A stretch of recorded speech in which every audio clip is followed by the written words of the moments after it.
And Hello. Lord, all right, so let me start with prayer. Lord, we thank you for today. Thank you for your mercy and your grace. Thank you for your guidance and your protection. Just commit this fellowship into your hands, and for everyone who is with us, everyone who is part of it, we just pray we have a good time and we learn stuff that we can apply to our lives to be better and to live according to your will and your kingdom. In Jesus' name we pray. Hey. All right. Amen. Amen. Amen. Cool. I guess yeah. First thing, I don't know if first thing is a recap of last time. I don't know if anyone's had any thoughts again about what we discussed last time, or stuff like that.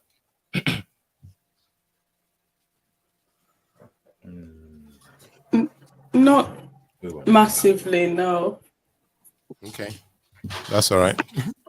We weren't here last time, so the recap will be good for us as well. Okay, cool. So I guess let's do a recap, and I guess if anyone has questions from last time, they can ask. Um, so Yeah. we were reading, we read Matthew chapter 8 really. This is um this is Jesus. After Jesus finishes his sermon on the mount, he comes down off the mountain, and these are the stories that come forward after that. So we read up to chapter 8 up to verse, I think we read up to 13. And so 13, I think, yeah. yeah, we read up to 13. And so we talked about the case of the guy with leprosy. And so one of the things that we did last time was to go through Leviticus. If you remember, sorry, we talked about the guy with leprosy. He came to Jesus and said, Lord, if you're willing, make me clean. And Jesus reached out his hand and touched him and said, I am willing, be clean. And immediately he was cleansed of his leprosy. And that, so we kind of broke that down into obviously, um the guy, we talked about what leprosy was in the time, in the biblical times. What exactly is leprosy? And it's not the same. It is a word used to cover a wide range of skin diseases. It's not the same leprosy that we have in our own time today. All right. Yeah. And we talked about the fact that he doesn't ask Jesus, he doesn't say heal me of my sin, of my disease, or heal me of my affirmities, right? He says make me clean, Mm-hmm. which is telling. So we looked into what that means. What does being clean mean? What does being clean or unclean mean for these people, not for us, right? For we want to understand their world. We want to understand, go into their mind and see what things mean to them, not to look at what is cleanliness or uncleanliness to us. And what does being holy? And they in Leviticus, they kind of equate being clean and unclean, and there's some part of it that is equated to being holy. So we kind of looked at all that, looking at the writings in Leviticus, looking at those who are clean and those who are unclean, where they can go within the camp, within the temple, within the city walls, and just sort of things. And yeah, we out of all the categories of people who could be clean or who could be unclean, we looked at one of the biggest categories was those who have skin diseases, right? Because there is no Yeah. way um, for them to be made clean, really, apart from being healed of their skin diseases. And instead, the for them to be healed of their skin diseases as well, the priest has to certify them clean, right? So you find yourself in a situation where we have people who could permanently spend their whole lives in an unclean state, right? Yeah. And that's not good, right? They have to live outside the camp, whereas as they go, they have to announce that they are unclean.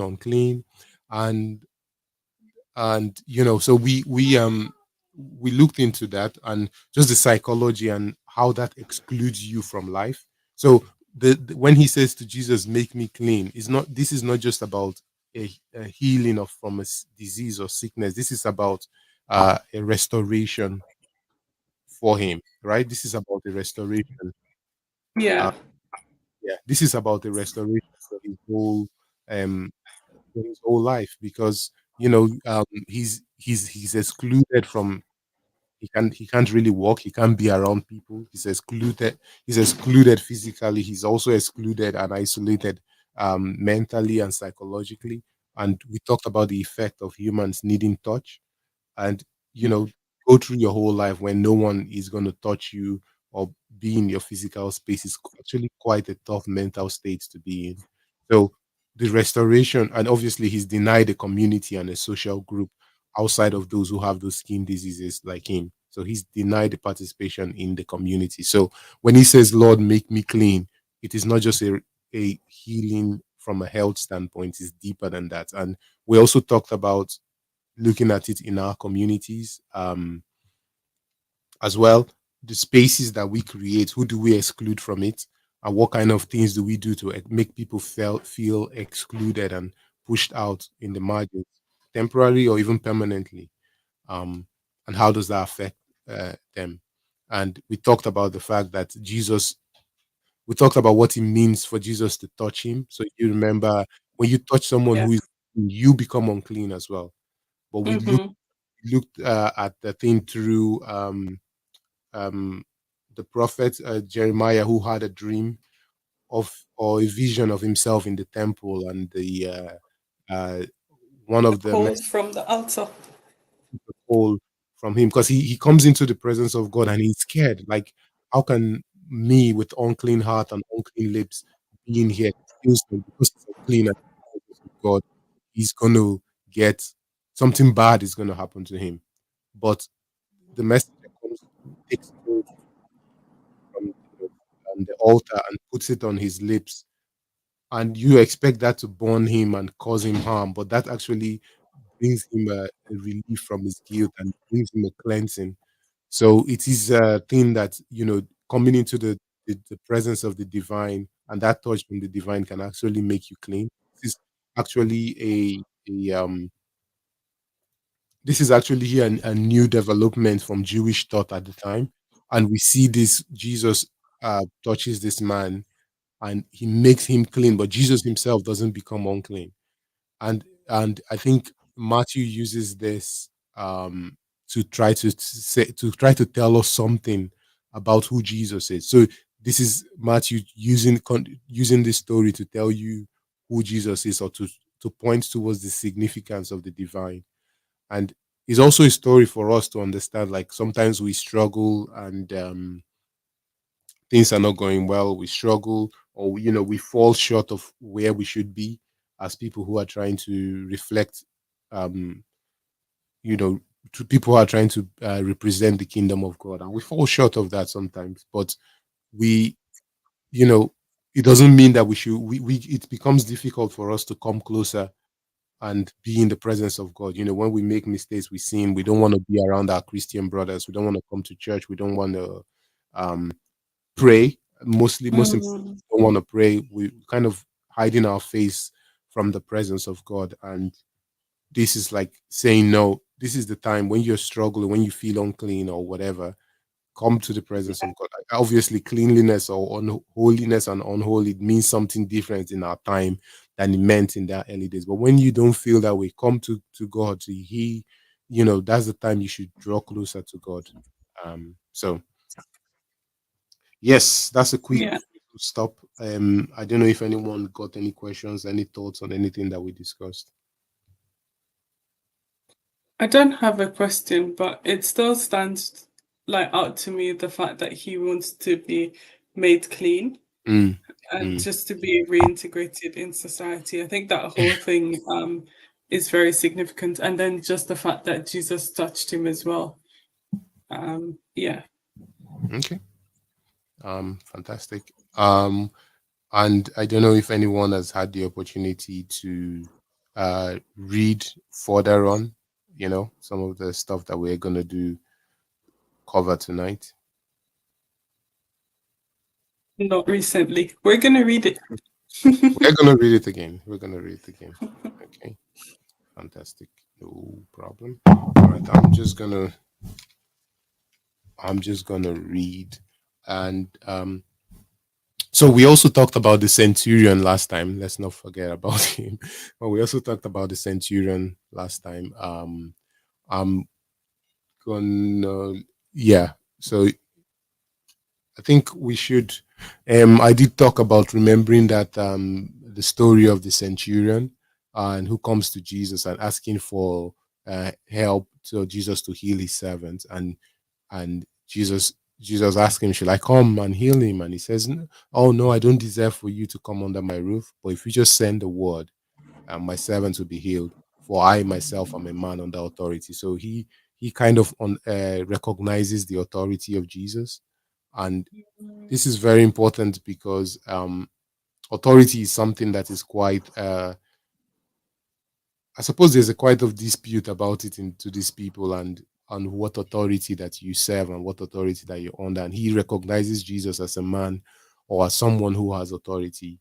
And he also uses his words to demonstrate his faith in the sense that he says, "Look, you just need to say the word and my servant will be healed." So that's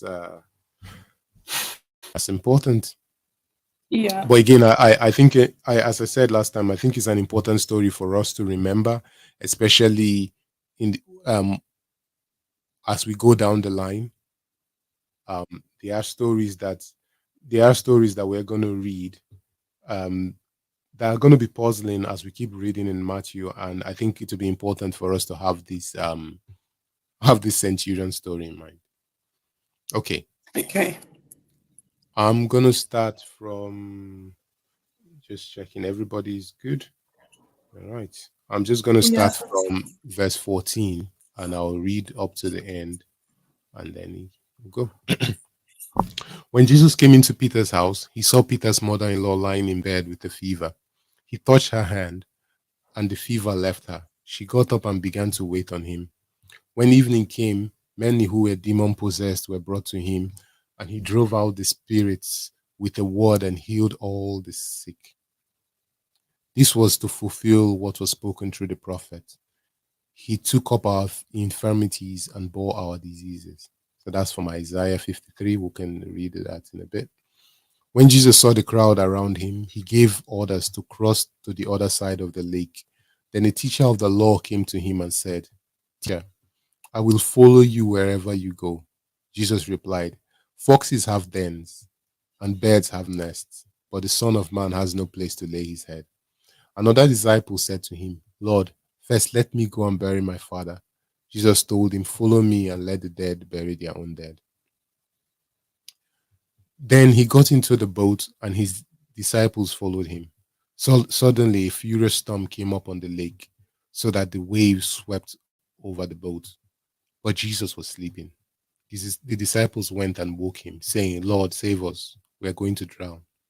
He replied, "You of little faith, why are you so afraid?" Then he got up and rebuked the winds and the waves, and it was completely calm. The men were amazed and asked, "What kind of man is this? Even the winds and the waves obey him." When he arrived at the other side, in the region of Gadanaresi, two demon possessed men coming from the tombs met him. They were so violent that no one could pass that way. "What do you want with us, Son of God?" they shouted. Have you come here to torture us before the appointed time?" Some distance from them, a large herd of pigs was feeding. The demons begged Jesus, "If you drive us out, send us into the herd of pigs." He said to them, "Go." So they came out and went into the pigs, and the whole herd rushed down the steep bank into the lake and died in the river. Those tending the pigs ran off, went into the town, and reported all this, including what had happened to the demon possessed man. Then the whole town went out to meet Jesus, and when they saw him, they pleaded with him to leave their region. All right. I Ooh. guess that's a lot. Anything stick out? Anyone?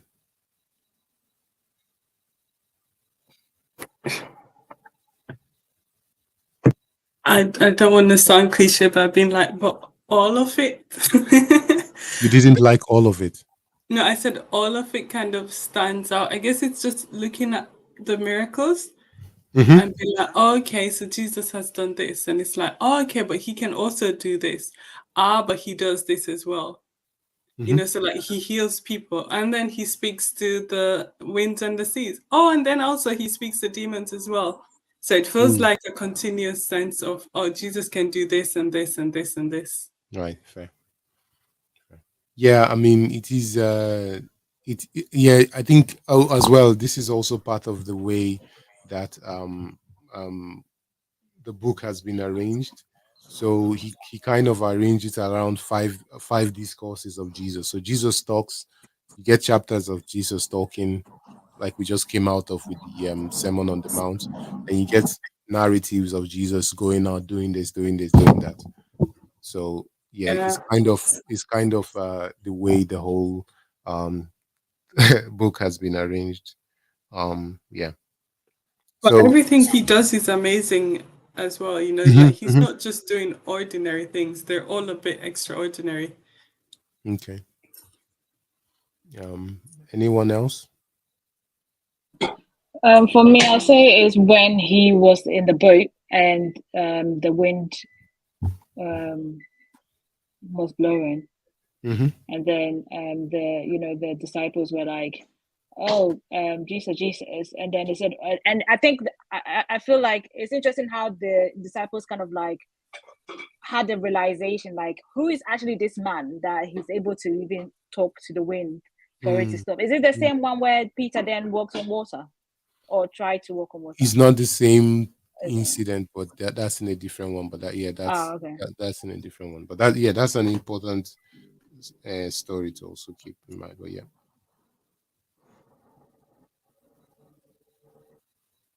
cool, cool, cool, cool. Anyone else? I guess not. Okay.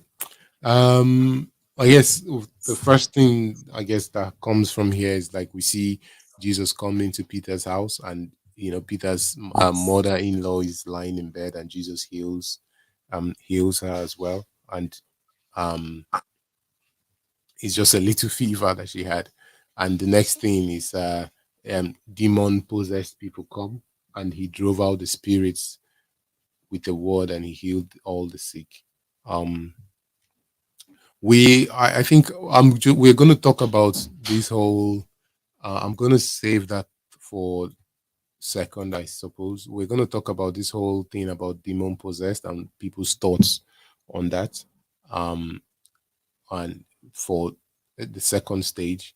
Um this um to and to fulfill what was spoken by prophet Isaiah. So this is from Isaiah 53. So we have in there like a I'll say is a poem, isn't it? But this is talking about what we believe to be referring to the Messiah. So we see it in here. So I'm just gonna read it. Who has believed our message, and to whom has the arm of the Lord been revealed? For him like a tender shoot, and like a root out of dry ground. He had no beauty or majesty to attract us to him. Nothing in his appearance that we should desire him. He was despised and rejected by mankind, a man of suffering and familiar with pain, like one from whom people hide their faces. He was despised, and we held him in low esteem. Surely he took up our pain and bore our suffering. Yet we considered him punished by God, stricken by him and afflicted. But he was pierced for our transgressions, he was crushed for our iniquities. The punishment that brought us peace was on him, and by his wounds we are healed. We all, like the sheep, have gone astray. Each of us has turned to our own way, and the Lord has laid on him the iniquity of us all. He was oppressed and afflicted, yet he did not open his mouth. He was led like a lamb to the slaughter, and as a sheep before its shearers is silent. So he did not open his mouth. By oppression and judgment he was taken away. Yet who of his generation protested? For he was cut off from the land of the living. For the transgressions of my people he was punished. He was assigned a grave with the wicked and with the rich in his death. Though he had done no violence, nor was any way what no nor was any deceit in his mouth. Yet it was the Lord's will to crush him and cause him to suffer. And though the Lord makes his life an offering for sin, he will see his offspring and prolong his days, and the will of the Lord will prosper in his hand. After he has suffered, he will see the light of life and be satisfied. By his knowledge, my righteous servant will justify many, and he will bear their iniquities. Therefore, I will give him a portion among the great, and he will divide the spoils with the strong, because he poured out his life unto death, and he was numbered with the transgressors.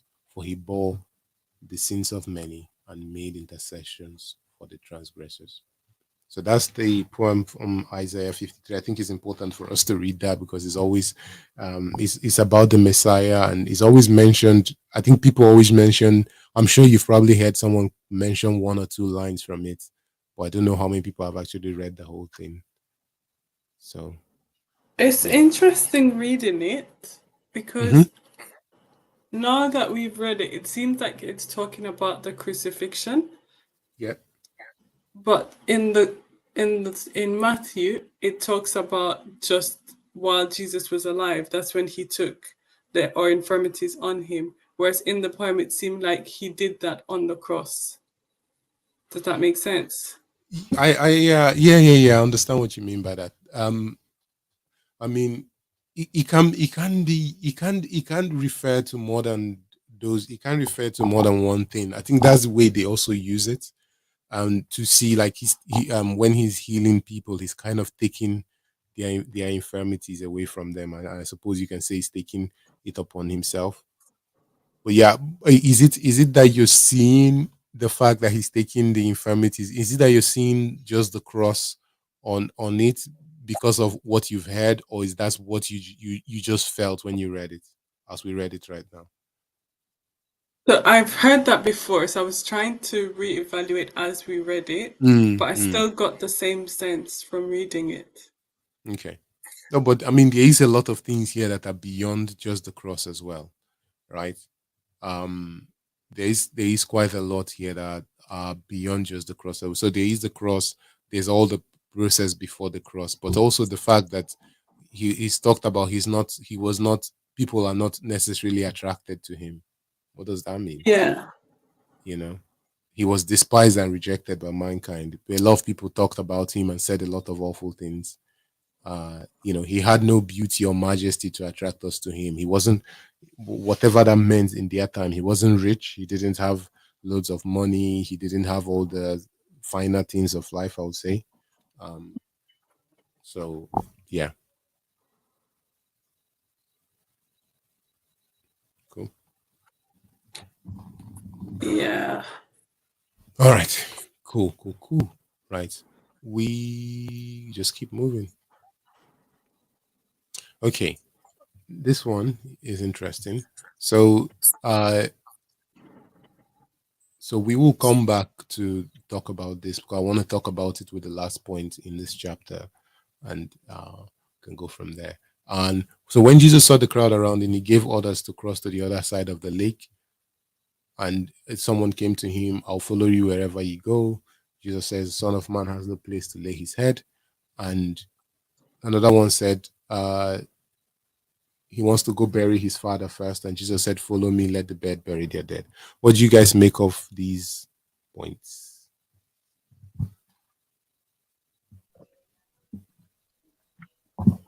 Quick question. Why Mhm. did Jesus say, let's go to the other side of He the was river? trying to get away from the crowd. Oh, right. Oh, okay. So as we can see, it's like the crowds are coming, as he's doing all these things, he's attracting um, more and more of the crowd comes towards him. And he wants to get away from the crowds. Oh, I see. Okay. I've just thought of Yeah. something as well. Go Do on. you know where it says, follow me? Where was it? Um, was it one of the disciples that said, "Oh, I have to go and bury somebody"?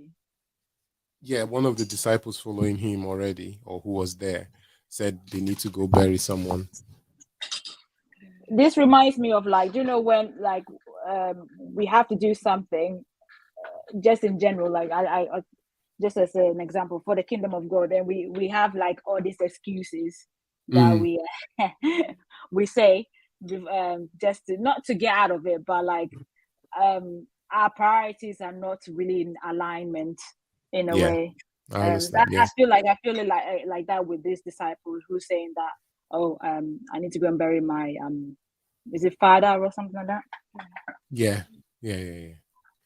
Yeah, I agree with you because I think like the person is almost making excuses, right? Yeah. Because I um the fact that you have to bury someone, you're gonna spend your whole life burying someone, like, Mm. that's not an excuse. That's not a reason not to uh uh to follow Jesus. I feel like the person was just making excuses because there's always gonna be an excuse. Yeah, yeah, Let me definitely. go do this. Oh, let me go do this. Or let me go do this. Jesus is like, okay, no, he's come right now. Is that Yeah. serious? So then, what does he mean by the dead can bury themselves or something like that? I don't understand that That's a part. good question. That's a good question. I, that's a good question. I don't know what Jesus is trying to say there.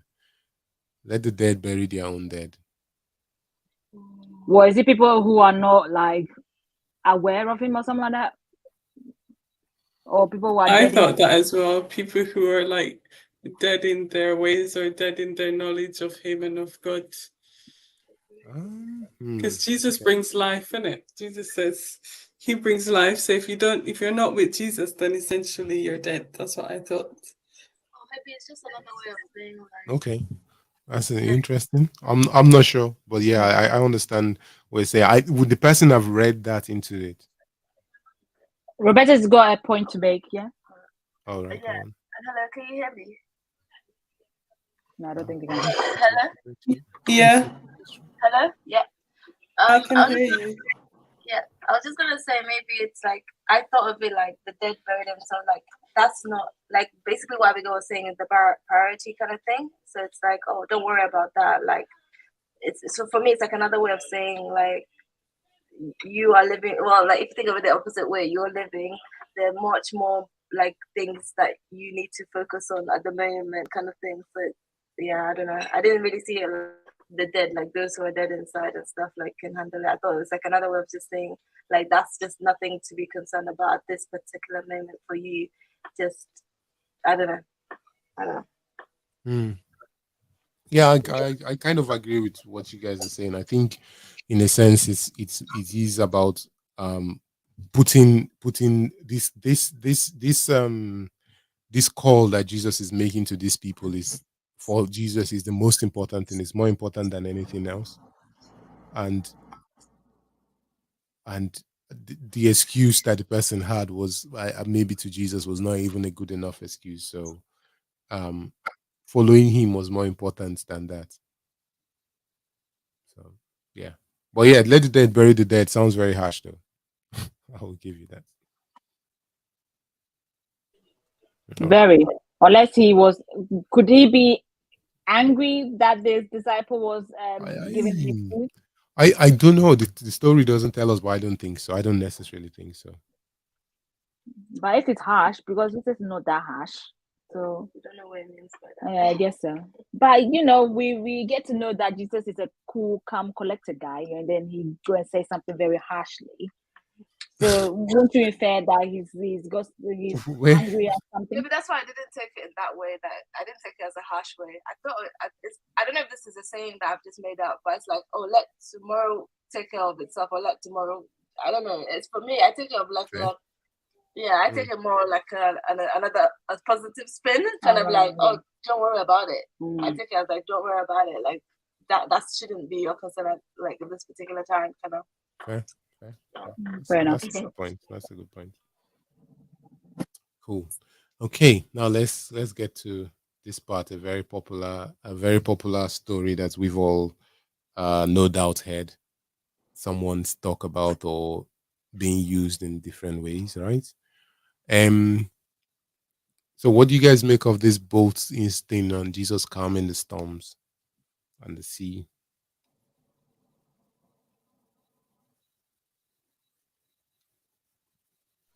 I'll This say is he showed. Oh, no. go on. Go on. No, you go first, Stress. Mine wasn't that deep. I was gonna say, how is this storm suddenly? You know what I mean? Like, this seems like a very planned moment to demonstrate something. Literally, that's what I was gonna say. I was gonna say that he was just kind of showing his power. But don't the fishermen or whoever the seas, it's like they used to this kind of weather as well, isn't it? So Sorry, I didn't hear what you said. Roberta said the fishermen, they kind of like used to the weather anyway. So it's yeah, like it seems like out of the ordinary that they're reacting in such a way as well, kind of vibes. I don't know. Okay. That just shows how unexpected and dangerous this storm was, though, no? That it even surprised these fishermen Possibly, and Yeah. scared them. Yeah. yeah. And I think unexpected as well, just on the point of them being fishermen, they would have known when it's the right time to go on a boat and when it's not, no? When there's a storm coming, you can tell when No, there's a no, storm coming. no, I don't think so. I think if we no. apply it in today's living, like it's kind of unpredictable to see anyway, kind of thing, no? I mean, it's not that long ago that people started reading the weather or trying to get weather patterns on understanding or trying to foretell the weather. In fact, I have a story. There's a random story on that. I'm not 100% sure if this is true, so I'm not even sure I should be saying it. But there is a guy who started, um, who noticed the guy noticed that loads of people, fishermen especially, and were losing their lives when they go at sea because of weather patterns were unpredictable, and I think people just saw their death as an act of God. Hey, what can we do? What whether there's a storm at sea, the person is dead. So this guy actually studied the weather and devised a way for us to be able to predict the weather. At least that's where weather prediction started from. Anyways, the the Christians at the time accused the person of Witchcraft. sorcery or those sort of things. And yeah, he was. I'm not sure they tried him. I don't know if they ended up uh, killing him, but it was a big case or issue at the time. So that's Wow. I thought it was a given, like the weather apps, yes, but I thought people just knew how to tell when there's a storm coming. Are you no. looking up for I'm a I'm storm? No. So it's just there's just an insect just flown in through the window, which is great. No. It's not always been the case that people could tell the weather. That's not Okay. always been the case. That's something we are taking for granted in our modern time. But for loads of times, people couldn't tell what the weather was going to be. But in advance, right? You can No, you in can you can advance. see that the sign that rain is coming. Like people, Yeah, these people are not silly. They that's can what see I that the mean. rain is coming or a rain The is going to rain is happen coming. today or tomorrow. But you know that you've lived in the UK and it's very Yeah, sunny, and the yeah, next that's what I minute was gonna say. It's you very on. you know The weather yeah, can be very unexpected, isn't it? But 1 minute, like you said, it's sunny, and then the next it's raining. yes, exactly. Okay. But to But be yeah, fair, okay. That's besides the point. Yeah. yeah. No, but that's a good point. So this is actually a condensed version of the story. Let me just put it. This story is covered in Luke and in Mark. Let me just show you Luke's version of it. So Luke says, on that day, Jesus said to his disciples. Actually, let me use the Mark one because that one is a bit. Uh, so on that evening, Jesus came to his disciples and said, "Let us go to the other side." Leaving the crowd behind, they took him along just as he was in the boat. There were also others in the boat with him. A furious squalls came up, and the waves broke over the boat so that it was nearly swamped. Jesus was in the stern, sleeping on a cushion. The disciples woke him and said to him, "Teacher, don't you care if we drown?" He got up, rebuked the wind, and said to the waves, "Quiet, be still." Then the wind died down, and it was completely calm. He said to his disciples, "Why are you so afraid? Do you still have no faith?" And they were terrified and asked each other, "Who is this? Even the wind and the waves obey him." Okay. So Luke Okay. kind of has Luke's version is quite similar to that. I think let me just pick it up from here. That while he's still asleep in the boat, the disciples went and woke him, saying, "Master, Master, we're going to drown." He got up, rebuked the wind and the raging waters. The storm subsided, and all was calm. "Where is your faith?" he asked his disciples. In fear and amazement, they asked one another, "Who is this? He commands even the winds and the water, and they obey him." Okay. What are your thoughts? What are your thoughts? I was gonna Why say, did they wake him? What did they expect him to do? You have to open your. Huh? Yeah, Was sorry, it go on. just to swim off? I was just saying, what did they expect him to do when they woke him up? Did they just want him to start swimming ashore or something? no, that's a very good point, Trisha, because literally I was like, this, it makes me focus more on their reaction more so than the storm itself. It's like maybe they were used to the storm, but they were just surprised to see the fact that Jesus was just sleeping calmly. Like maybe it wasn't a typical type of reaction that they were accustomed to. So it was more so like, wow, like is Jesus really just gonna be swimming in here? Well, I think it's their reaction that I'm really focusing on now. I don't know. Their Yeah, reaction. their reaction is surprising. Yeah, I don't know if I've made sense. Like, Yeah, I know you're making sense. You're making sense. because because Go yeah, on. okay. No, because in other contexts you would think, oh, it's a storm. The storm must be very, very like whoa, troubling. Like, but if we think about it, like we all discussed initially, yeah, they will be used to such weather. But I think that key point to the fact that what highlights it is the contrast between how calm Jesus is in such a situation. So they were probably like, oh, this is not a natural response that we would typically have. Like at least we've dealt with stuff like this, but it shouldn't be. We wouldn't be that calm kind of vibe. I don't know.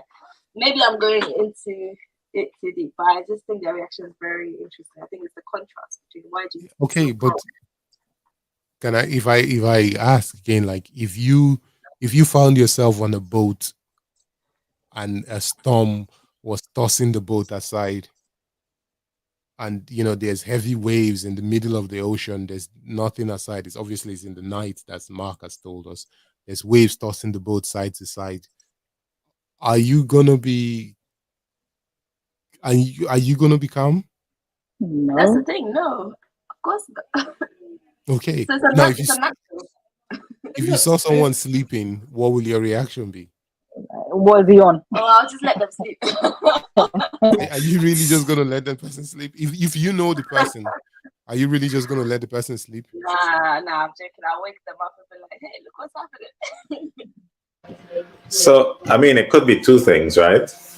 Could be one, it could be, what are you doing sleeping when we're all going to drown? Mm. Right. Mhm. But the second thing, it could be that they've seen him do miraculous things already, and they're thinking, well, we don't know what he could do, but we've seen him do stuff before, so let's just wake him up and see what happens. Mm. Well, if that's the case, why are they so surprised then that he speaks to the waves? What did they expect him to do? I don't know. I don't understand the alternative.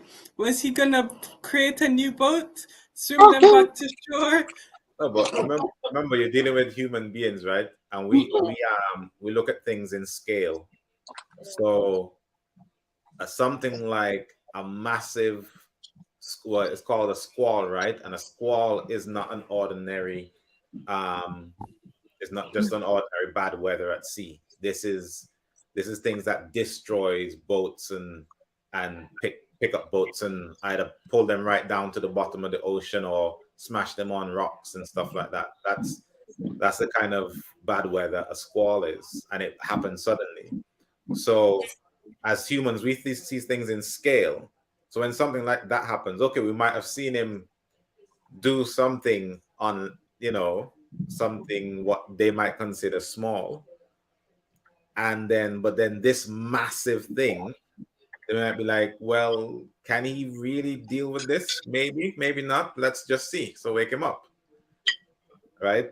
Because that's a normal human reaction, which is why Jesus said himself at the end, "Where's your faith?" Because he would have been like, well, one, you've seen me do stuff, or two, why can't you do it yourself? Where's your faith? How about another Because scenario? we go by scale, right? As human beings, we go, well, I could do this small thing, but that big thing, maybe I can't, maybe not. I hear you. I just don't know what the small thing to do is in this case. No, I mean small things from before, because this Yeah. particular thing is a big thing. What I'm saying is that they might have in their heads, okay, we can do smaller things, or Jesus himself, we've seen him do things, and they themselves might consider those things to be small. But this squall, which is a massive thing that can destroy massive boats, and they're only in they might not have been in a massive boat. They're thinking, well, maybe we don't know if we'll get out of this. We're going to drown, because they actually said, Master, we're going to drown. Yeah. Yeah. Right? So for them, this is a huge thing. This thing is going to take our lives. So they've seen it on that scale. Whereas Jesus sees, no matter what it is, whether it's rubbing some dirt together and spitting it, like taking up some dirt, spitting So it, they do that with scared of down. eyes, That's and why. making them see, or raising somebody from the dead, to Jesus, it's all the same thing. It's all on the same level.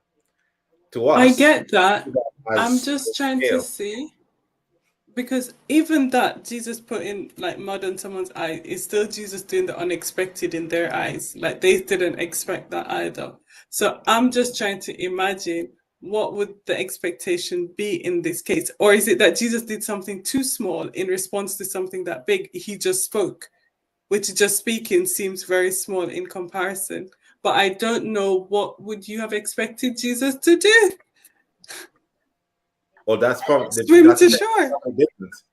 They probably Hello. didn't expect him, or didn't know what to expect. Mhm. That's probably what, but they just know that when Jesus is on the scene, things happen. So wake him up. Like, Jesus, you're not awake. If you're not awake, we're going to drown. So wake up, Master, wake up. We're going to drown. Right? So Yeah, wake I up think and do something. we should bear in mind as well that these they are writing this after the fact, Yeah. right? So we should bear that in mind. I don't know if that changes the or affects the way you see what is happening here. They're writing this after the fact. Well, after it happened. In that, this is compiled. This is not written like, this is not like, oh, this just happened last night, let's write a new story on it. This has happened, you know. I see. It does change it a bit for me. Because when you're retelling a story, you kind of just go, oh yeah, we were so scared we thought we were gonna drown. We just woke him up like we were gonna drown. You know? Mm. But again, Hang this is Sorry. me 2023. Hang on. I'm just reading that.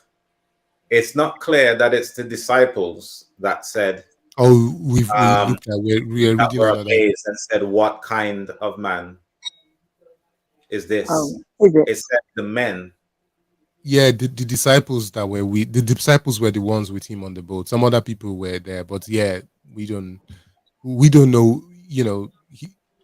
He said to his disciples, and they were terrified and asked each other. So I think it's safe to assume that it's the disciples that were saying this. At least those are the conversations Matthew is privy to, I guess. Mhm. In the other one that you were just looking at just now, it said he Mm. went onto a boat and the disciples followed him. It could be a boat that somebody else was on. I mean, we don't. It's not really clear, What but boat? it says the men. It didn't say the disciples. His disciples said to themselves, the Oh, you're talking who about were the on the craft. Matthew version. No, I he, think Yeah. he got into a it's boat got and his So two. disciples in followed him. 23 it says he got into the boat and his disciples followed him. And then in 27 it says the men were amazed. It didn't say the disciples were amazed. So I'm I just saying yeah, there's a I, distinction I there that maybe there were some other men whose boat it was that they all went onto. yeah, that's a possibility, but I don't know. I don't know. Yeah, I, it I don't feels know. like a stretch if I'm honest. Yeah. Can I add But something? okay, nevertheless, it doesn't. The people on the boat were amazed, anyways. Let's leave Yeah, it at that. Okay, say. Yeah. Oh, Roberta wants to say something. go Sorry, on. can I add something to the mix? Let's say, yeah, can we change the scenario and say like, oh, Sorry, let's can she come closer to the mic because we can hardly hear her? hello, hello. Yeah. Yes. Sorry, I just had a scenario. Like, well, let's say we're on a plane, yeah, and the turbulence hit, and then Jesus is there, right? Does that help change our perspective a bit of like the reaction? Because I don't know, like I feel like maybe I can't relate being at sea, but maybe on a plane I'm like, hey, I want to live. Why are you so calm? Like, so it just shows the human side of the disciples kind of vibes, and yeah, I don't know. Yeah, I mean, my question is still, what would you expect Jesus to do on that plane then? Let's say you're scared, you wake him up. What do you expect him to do? I want to see what he can do, you know. Because you've already Okay. seen him done miracles already. Yeah. Okay, let's Okay. Okay, I'm okay. Let's step away from the story for a minute, and then we'll come back to it. Um, I don't know. We've talked about something in the past. I don't know if anyone's remembered. We've talked about something. There's a book called Metaphors We Live By. They it's It basically talks about our world, our language, and the way, and by extension our culture and the way we think is formed of metaphors that guide the way we think. So for let me give you an example. We say time is money. What does that mean? Time in that scenario, time is a commodity, right? If you say time is Yeah. money, time is a commodity. Time is a commodity that can be spent. Mm-hmm. So you think, thank you for your time. We say that without thinking. Thank you for your time. So someone has Yeah. given you something for the time is a gift. We say, don't waste my time. Can I have a Yeah. moment of your time? Right? All those sort of things. That shows the way we think about, or the way our culture is. But if you think about it really, time is, we don't have any control of time. Time is neutral. The sun rises and the sun goes down, or the earth is rotating around the sun and it keeps going. We don't know how long for. It's been going for a long time. We don't know when it started. We don't know when it's going to end. Like, time is not really a commodity, but it's because of the way we think about time that affects what we say and the way we act, right? Because we see time as a finite thing, as some that is a commodity that can be spent. You can lose Mm-hmm. time, you can gain time. I lost a lot of time doing this, but did you actually lose any time? Like, time didn't go away from you. You didn't lose time from your years or anything. Do you understand what I'm trying to say? Yeah. So if step into a culture that regards time differently, you might also you have this especially with some African people. Like you step into some African cultures that don't have the same see time the same way Western culture sees time. There's room for frustration because people don't see time the same way, Yeah. right? And okay, now here's the thing. This story is still is a very simple story, but again, all the stories here are written to do one thing. And so there is a thing here that is going throughout the Bible that is the Matthew is using here to tell you something about Jesus or to raise a question about Jesus. They've kind of arranged it in a interesting point. So if we just go back, so they're in the boat, they are on the water, then a Yeah. storm comes. What does water represent to these people? To their culture? What is water for them? Or deep waters? New birth. Oh, I don't know. You cooking? Mm, yeah. Deep water. What does what? So do you what? Can you tell me any stories about Oh my waters God. in the Bible? Do you know any stories about water in the Bible? Noah's Um, Ark and the Noah's earth Ark. flooded. What happened? What happened?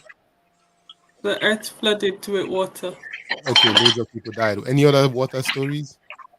Isn't it like what we Jonah. also associate with baptism, right?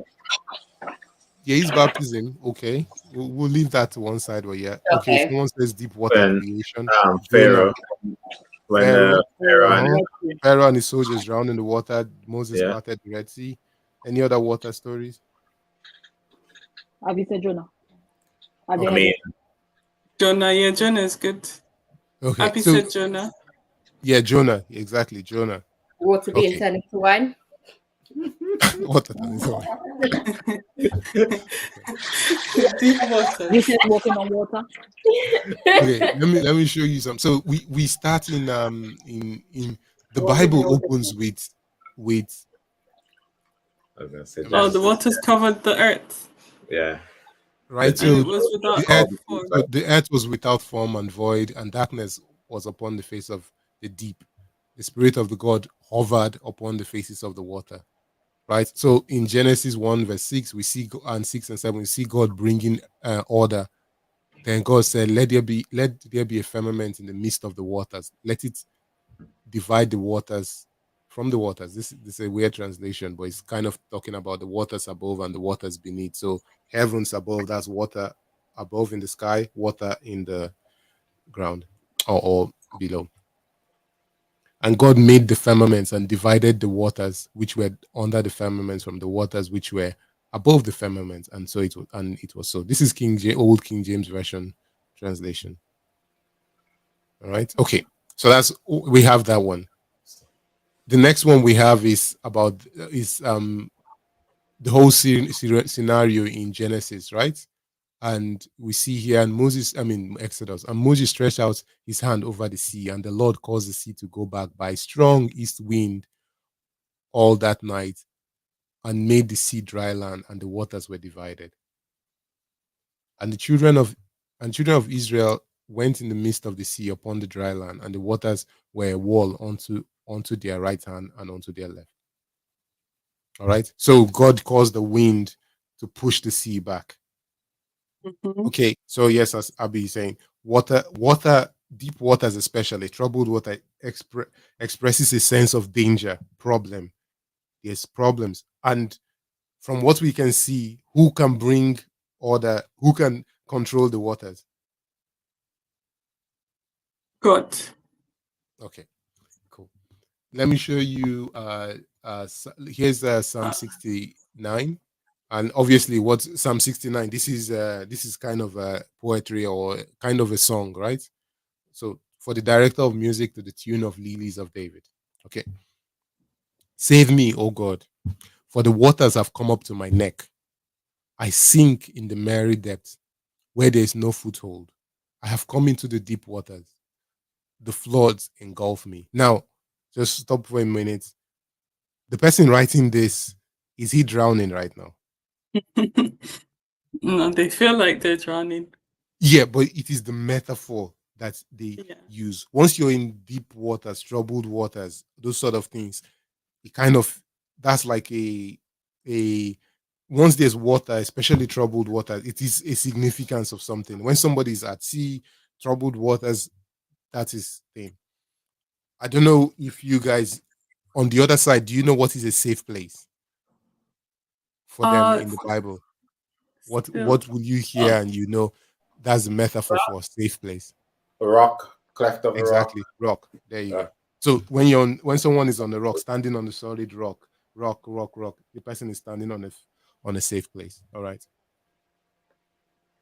So again, the person goes on, the writer of this psalm goes on uh more, but yeah, I don't want to read the whole thing, but you can go and read it in Psalm 69. So he goes verse 14, it says, rescue me from the mire. Do not let me sink. Deliver me from those who hate me, from the deep waters. Do not let the flood waters engulf me, or the depths swallow me up, or the pit close its mouth over me. So again, we this metaphor. If you just search through your Bible or Bible app, whatever, and just look for deep waters, troubled waters, or search what you see a lot of places in the Old Testament, especially where you see waters in situation where people are scared, right? So it is something that collectively shapes their mind, and obviously from the um inception of the Jewish people, right, their story coming out of Egypt, it comes through the waters especially as well, and that water is controlled by God.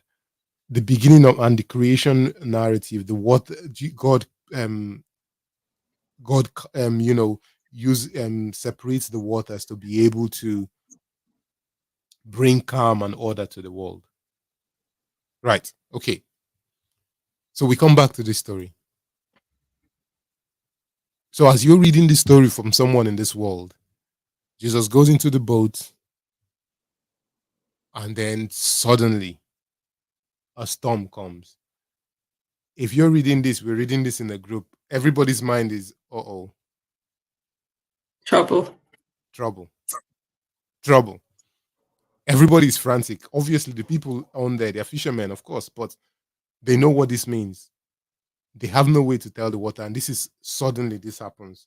This is one of those situations they've heard about. People lose their lives, and then all the chaos, the commotion that is going on, somebody is sleeping in the corner, right? Okay. Um, and Matthew says, "Lord save us." They say, "Lord save us, we're going to drown." In Mark, they say, "Teacher, do you not care if we drown?" Right? Jesus gets up, he ignores them, and he says, "Be quiet, be still," to the storms and the sea. Right? He speaks to the storm, he speaks to the sea, he speaks to the waves. This is bringing, is showing, is basically using the story to do one thing and one thing alone. And the next thing is, what kind It of man shows is that this? Jesus is Even the God. wind and the waves obey him. So again, we've seen the story of the one with leprosy. We've seen the one about the centurion. We've seen this story. He's just using story after story to point to who Jesus is.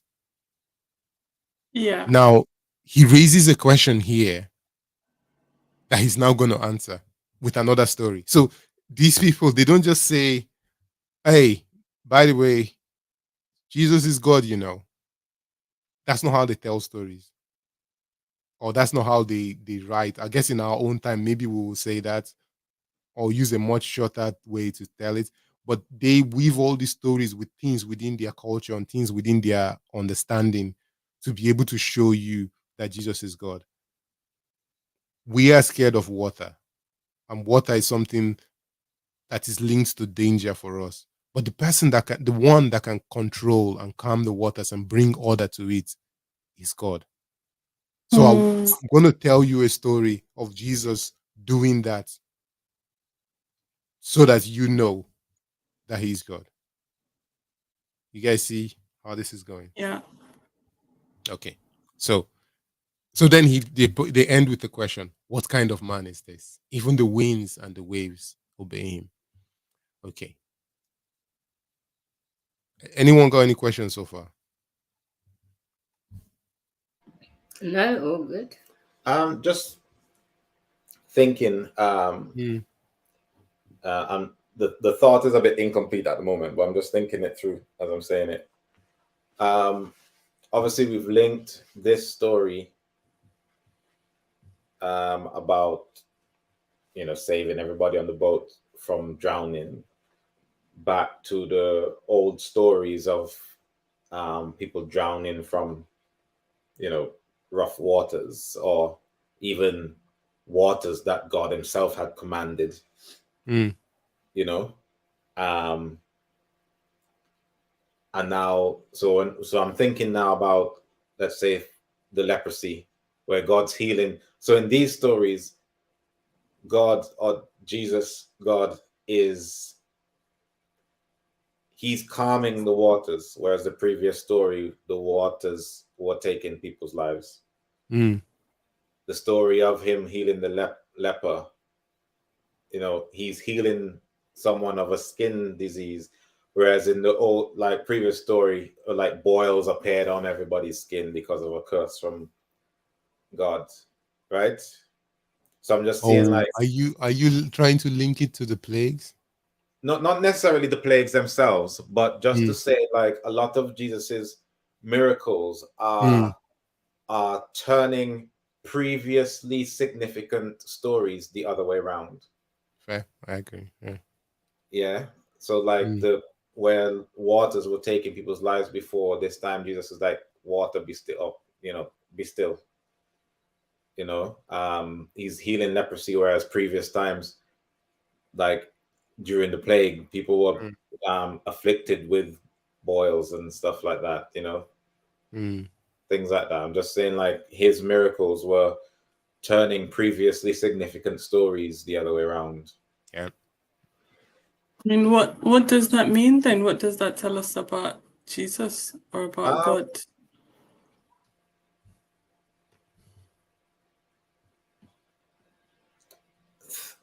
I don't know. I mean, thinking out loud, maybe just his his absolute sovereignty and his absolute power over the things on this earth. Mm, Like, he can I'm still cause looking at my chat. he can heal,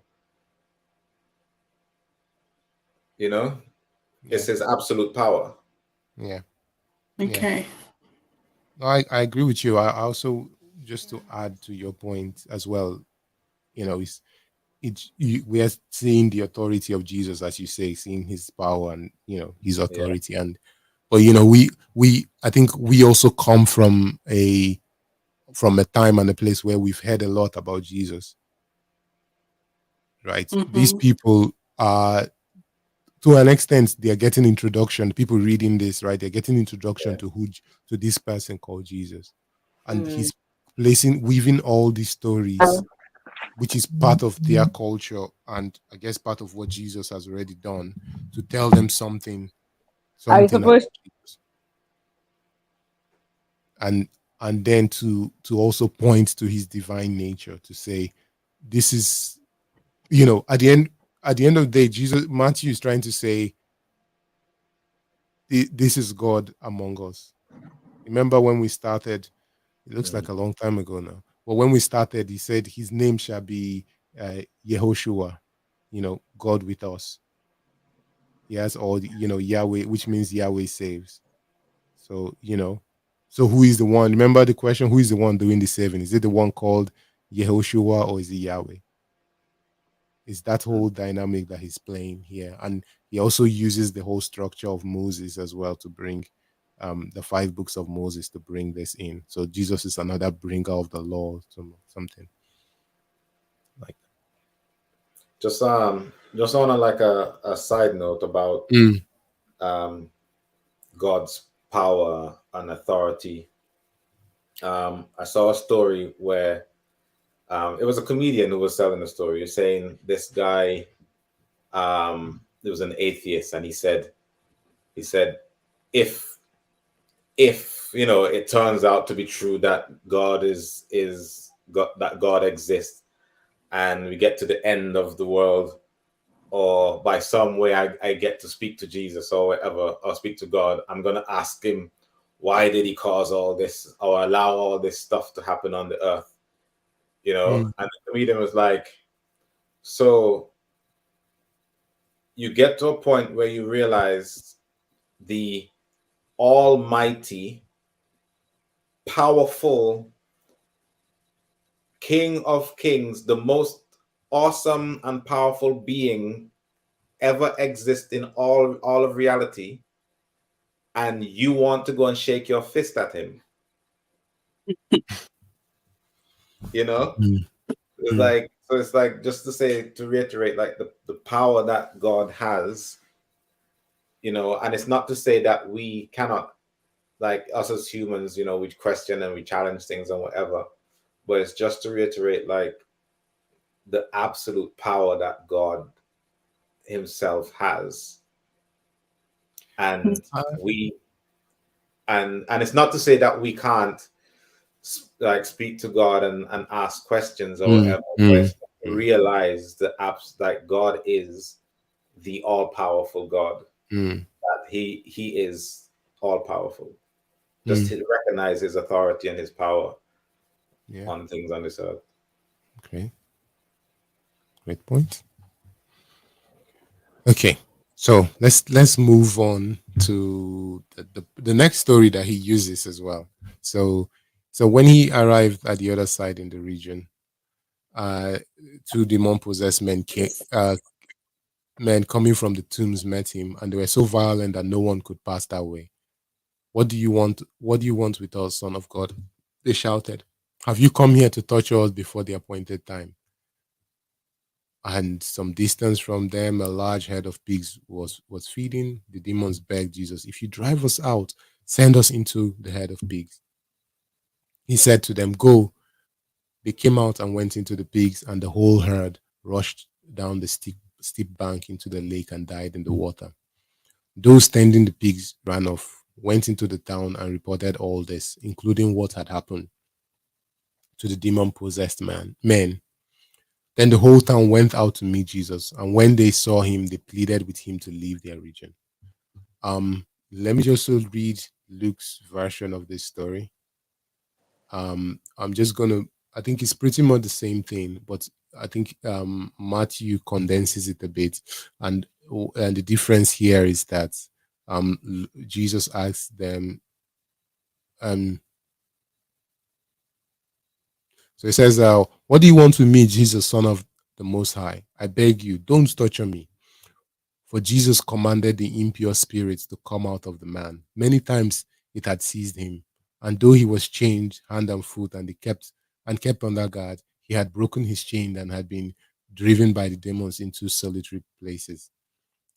Jesus asked him, "What is your name?" Legion, he replied, because many demons had gone into him, and they begged Jesus repeatedly not to order them to go into the abyss. And the story of the pigs and all that in the town. Cause so all right, what do you guys think of the story? What comes out to you? For me, three things. Amazing. Instantly anyway. Firstly, they recognize instantly who he is. Mm. Secondly, why did Jesus cast it into the pigs? Like, I don't understand that part. Why would he cast it into the pigs? And thirdly, even though the townspeople could see what he'd done to the man, they still told him to leave the town. All three very interesting things going on for me Mm. in Mm. that. I Yeah, agree. I'll add another one to it. What do they mean by before the appointed time? What's the appointed time? that's a good question. What's my phone?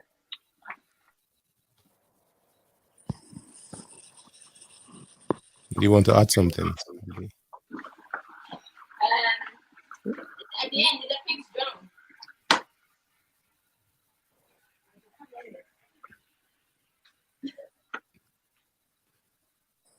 Did you say something? I think Yeah, Rebecca. Roberta said, "Did the pigs drown at the end?" I mean, yeah, they did. The narrative tells us that. So why did the demons want to drown themselves? I don't understand.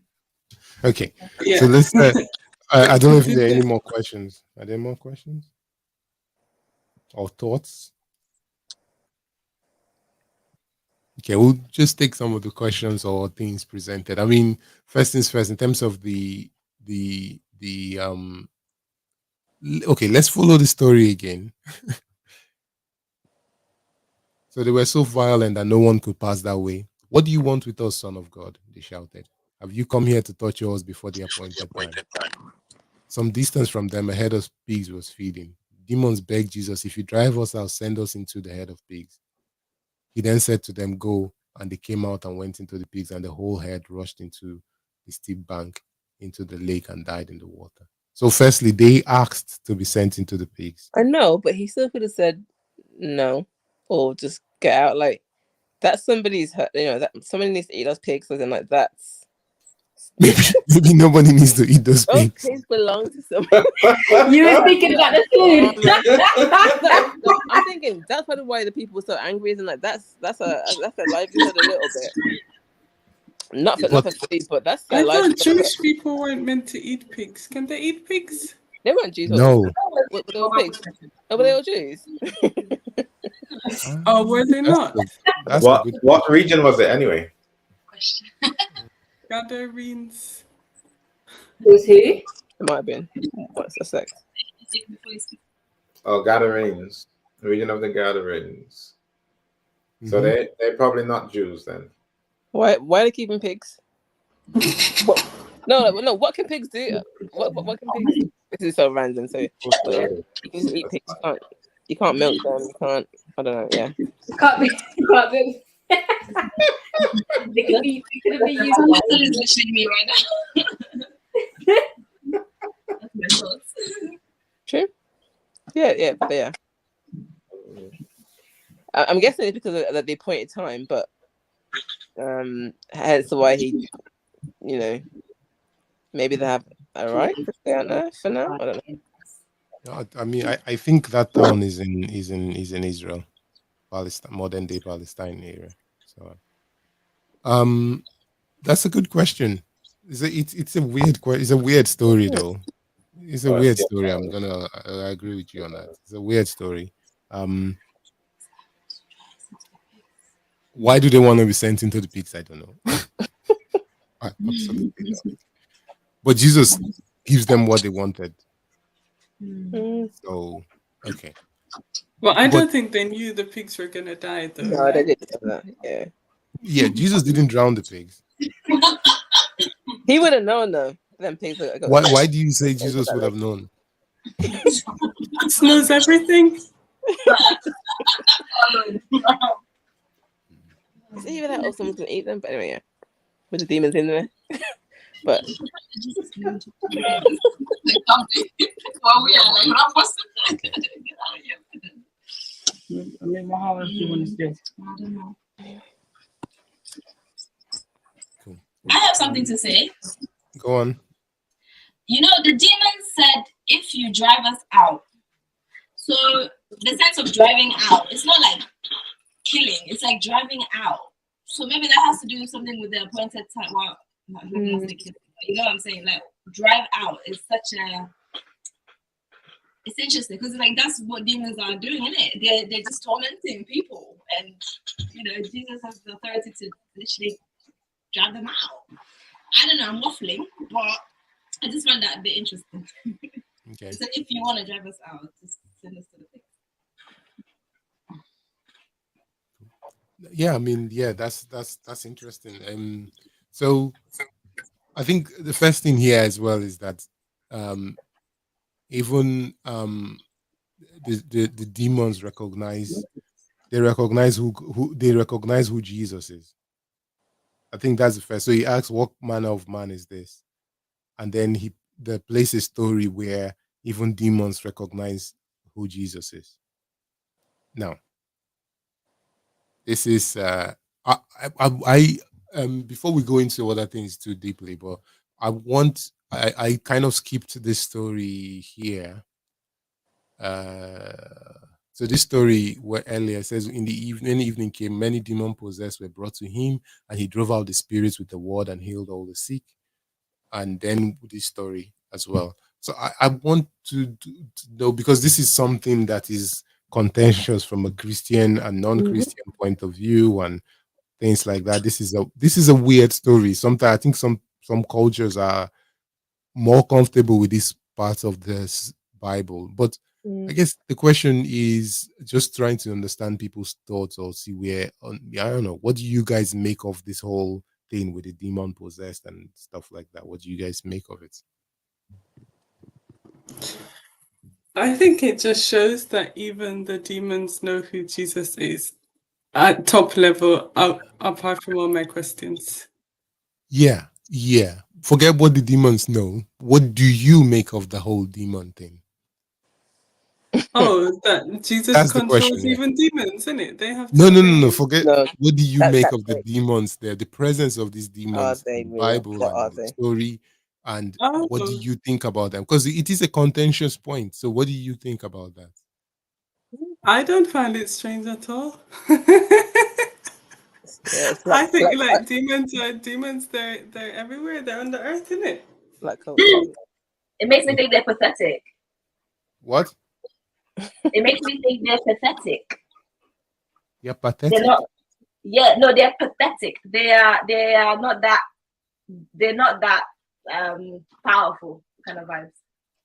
Okay. What do you think about I want to know what you guys think about demons. Firstly, that's what I want. That's the question. I want to hear Demons some. like to torment. I don't know what you mean, but they torment people. trying to ask you, do you think Demons are real. are Demons they are real. real? Is What that what are you they? want to hear? Yeah.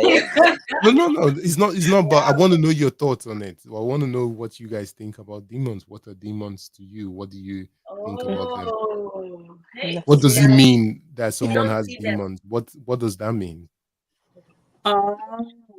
They have another spirit who's controlling their body or their mind. Okay. They are entities that we do not see. Mhm. That basically infiltrate people. It infiltrates people Mhm. and I think controls what their actions. I don't know.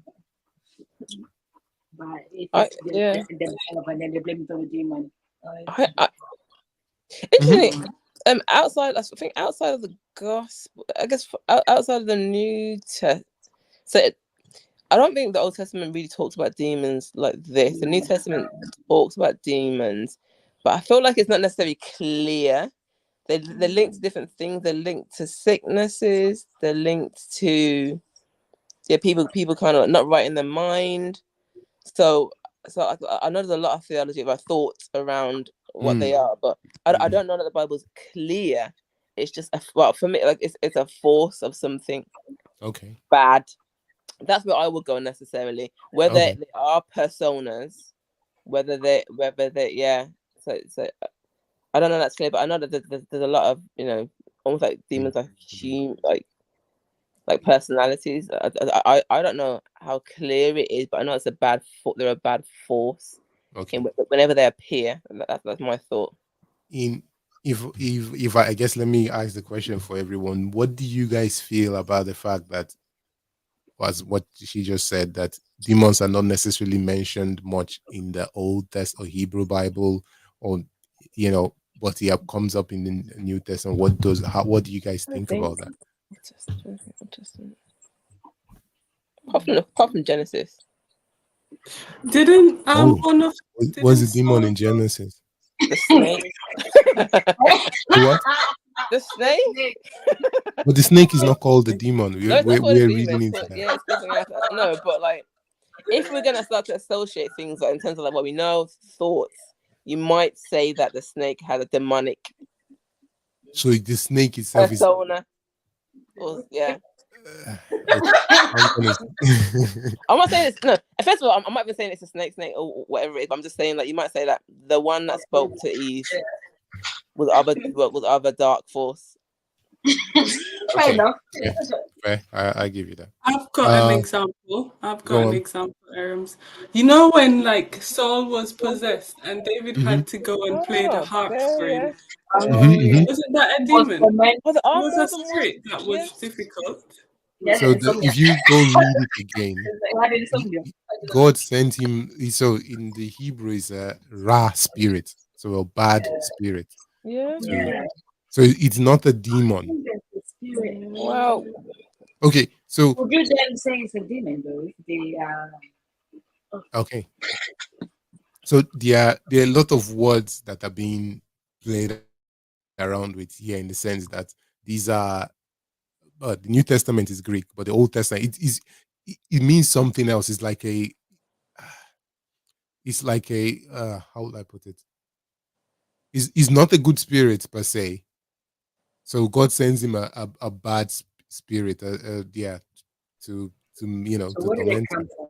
That's weird in itself. God sending a bad He thing. says God sent the spirit to That him. sounds weird to me. If I'm not mistaken. Let me see. Let me just make sure I'm not saying something silly. So, So what, when God sent it, the spirit was alright and then it changed it to a bad spirit? No, no, no.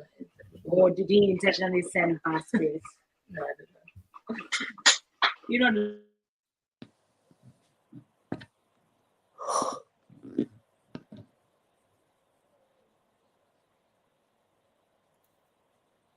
so I think it's in First Samuel 16, and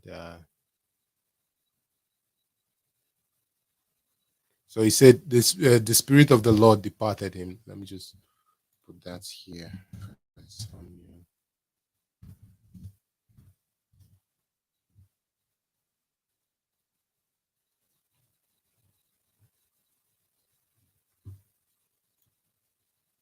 In verse 14.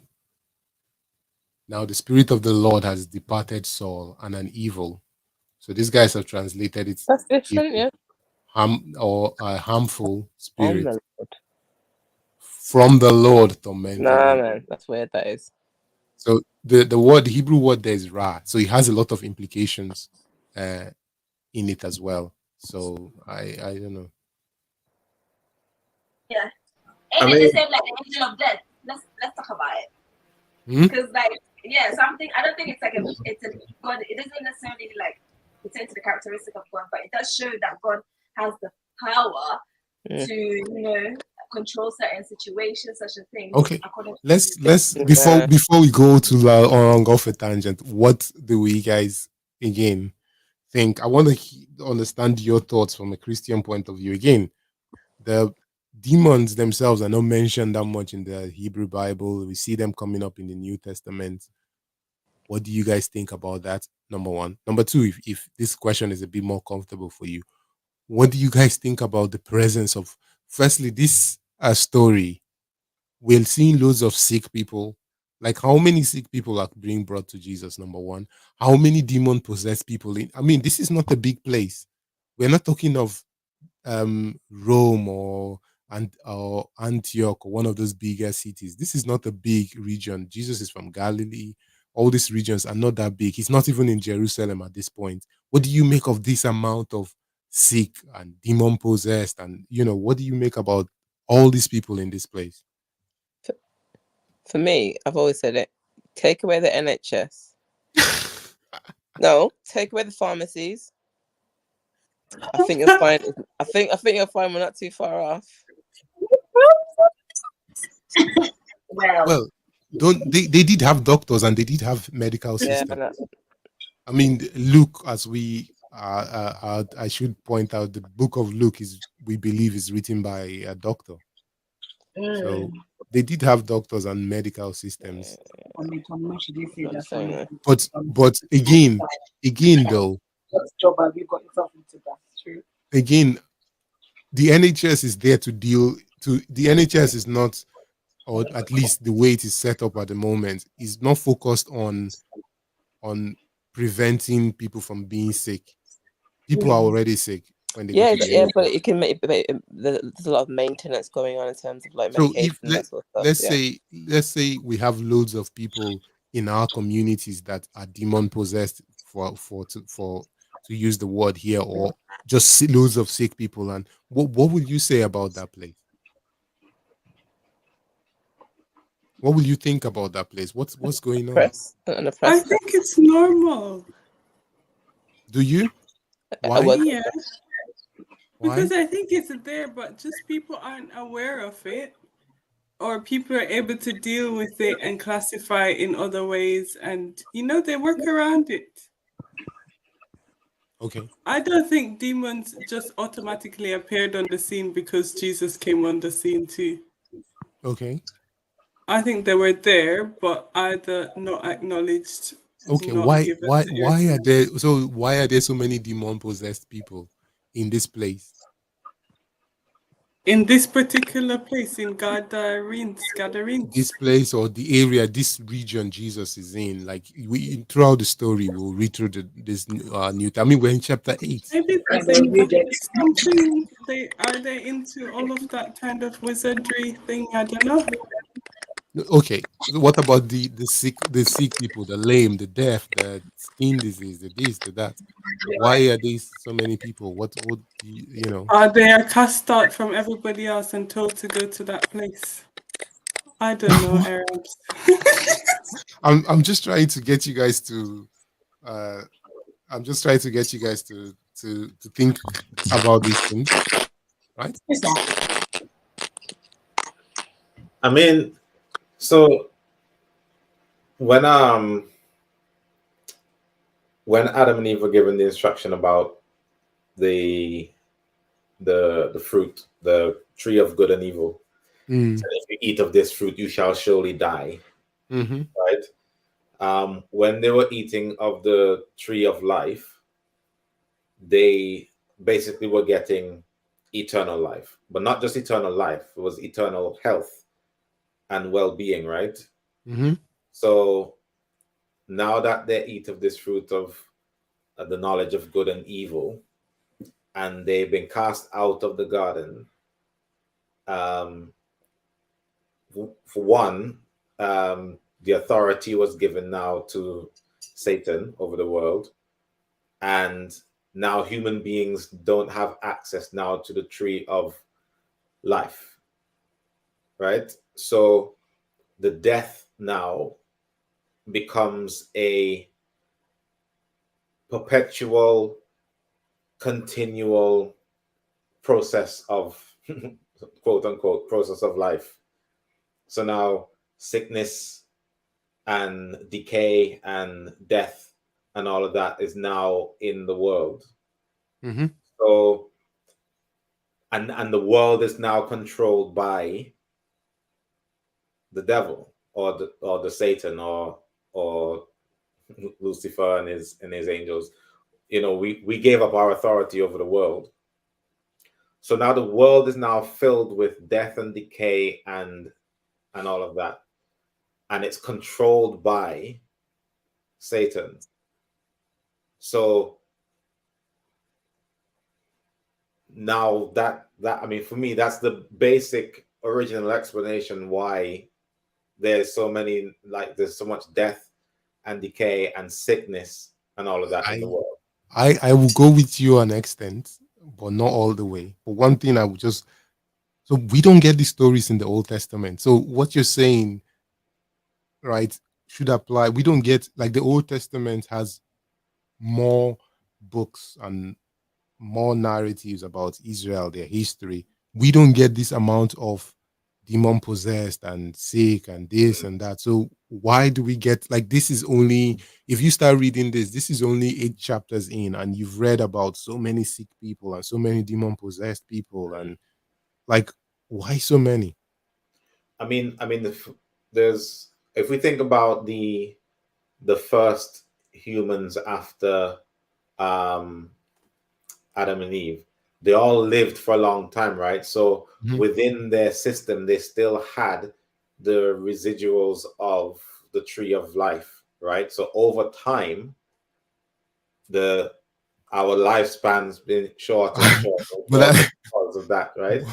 So but the you could, Bible doesn't tell us that story. Well, no, but it's a good it's something that can be implied, right? Because in those times, people were living hundreds of years, and over time, the further you got away from the time of the garden, the further in time that you got away from that, the shorter and shorter um, people's general lifspan. Not accounting for wars and conflicts and stuff. I'm talking about someone's but general. If that's they live the to old age, their old age became lower and lower, okay. Okay, right? so So yeah, you can kind of surmise that over time, more and more sickness then got hold of humankind's body over the generations. fair, fair. I think maybe we might need to do another walk through Genesis. I feel like, and I'm not saying that I'm right on this. I'm not sure. This is my own. This is Mm. speculation. But I feel like there's there's an episode or so that happens in in. I feel there's an episode or some things that happen in Genesis that we begin to see that the lifespan of people are not as long. But again, that's just speculation. But yeah, so just to come back to this, right?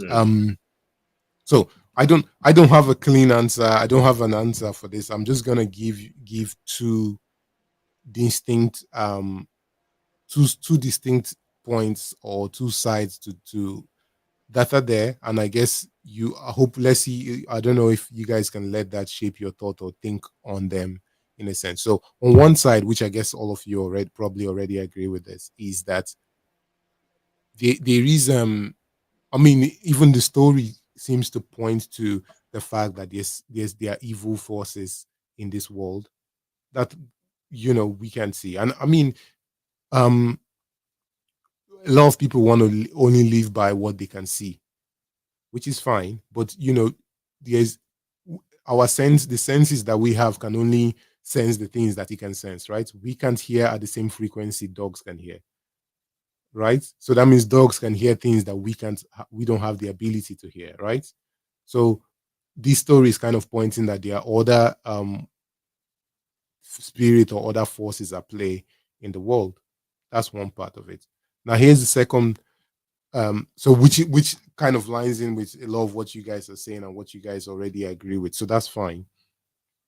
On the other side of it, and just to give a historical point of view, the word being used here for demon is a Greek word daimonion, which now this is why this is why I asked why we see so many sick and so many things here. So that word, or okay, let me step back. Why is the New Testament written in Greek?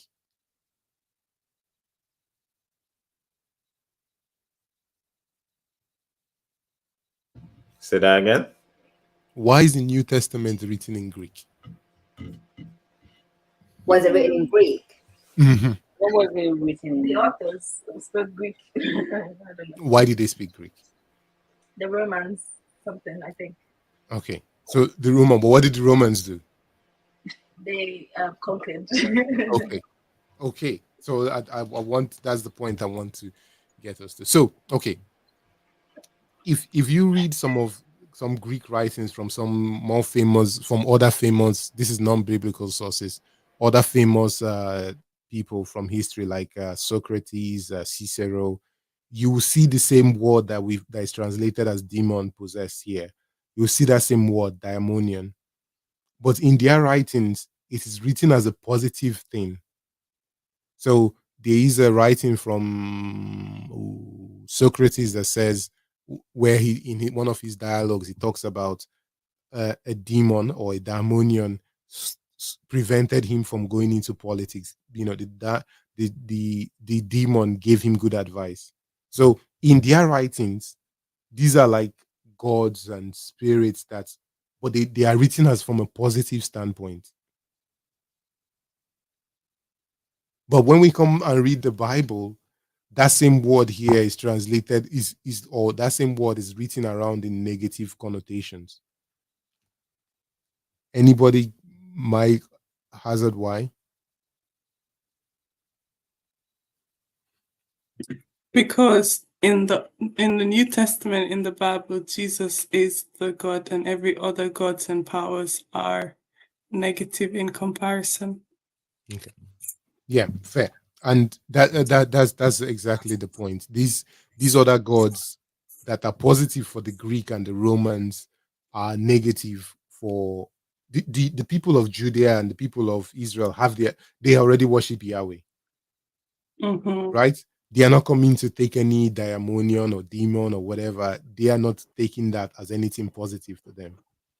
Now, the other side of things, and I will just to push this a bit further as well, is that I there is a book by a man named Franz Fanon. It's called Wretched of the Earth, and it's a difficult book to read, to be honest. But it's he's in colonial Algeria, so he's a guy from some of some of the French, one of those French colonies, and he goes to serve in Algeria, and he's a psychiatrist, and he serves as a psychiatrist there. He he writes this book, and it is based part of his experience living with colonial in colonial Algeria. What what he writes about is the mental state of the people and the effect that oppression of the French military and the French Empire and the French whatever had on these people. Now, because of the oppression and the things that the people had to live through, we saw there are a lot of psychotic behaviors and even some illnesses that are very difficult to even explain. So he talks about people, in a sense, talking about people who physiologically they were fine, but mentally, but for some reason they couldn't walk, and that reason was a mental psychosis in them. I'm using that to look at this. Read this and I can see the effects as well of the oppression that these people have gone through. So let me give you an instance. Just so not too long before the birth of Jesus, the people of a particular town they rebelled against the Romans, and the Romans came in there and they beat, burnt the town up, raped women, and they crucified people for for let's say for about 20 miles, they had people crucified. So just think about driving from here to, the distance from here being read into Slough, and across the road, there are just a row of people crucified, screaming for their life for days. This is the kind, and obviously there's as we can see, this story includes a centurion in it. The Roman soldiers are in their presence. So when we're reading this story, we should not forget that the reason why these people are speaking Greek, the reason why they are Roman centurions in their presence, is that these people are currently living through oppression, and this kind of oppressive trauma also has an effect on the people. So when you go to a place where people have suffered trauma or this kind of oppression, there is a psychological, psychiatric, and there is a psychological and mental effect on the people. So what Franz Fanon writes in his book, from what he studied and what he saw in Algeria, was people who, there were just a lot of like mental effects and psychotic behaviors and things, not just from the Algerians, even from some of the French soldiers, because of the kind of things they had to witness and be part of every day. So that's the reason I ask about why do you think there's so many. We're just when we keep reading, we'll see so many sick, so many demon possessed, so many people lame, so many people suffering this and suffering that. All these things, it's not just because of bad healthcare per se, or lack of NHS or lack of healthcare. It was also due to the oppression that people have to to get through. Even till our current day, people don't just get sick. I know that there's a lot of things within our world, okay, lots of diseases that pass around and stuff. But when in normal times like that, people don't just get sick. There's something that either the food that you eat, obviously airborne diseases and things that transmit through water and all that. And sometimes the kind of stress and trauma that you have to live through, that also affects your body and your mind in different ways, right? So people having to live under this sort of oppression is it has an effect on people. I don't know if anyone has any thoughts, questions on what I just said. Yeah, I mean, it's definitely a better reason than anything I could have thought of. And it makes a lot of sense in terms of just, yeah, when you go through a lot of stress and depression and you're constantly depressed, you do end up being like worse off physically and your health suffers for it. So I can see that within that area for the people, but I still don't get the demons possessed part. I mean, what when somebody's mentally drained or taxed, you're more open and vulnerable, right? So, Yeah. I mean, the Bible talks about the battle of the mind, and stuff like that. The importance of the mind. So if a people are tortured and traumatized and suffering all the time, and they are mentally drained or mentally beaten down, they're probably more susceptible to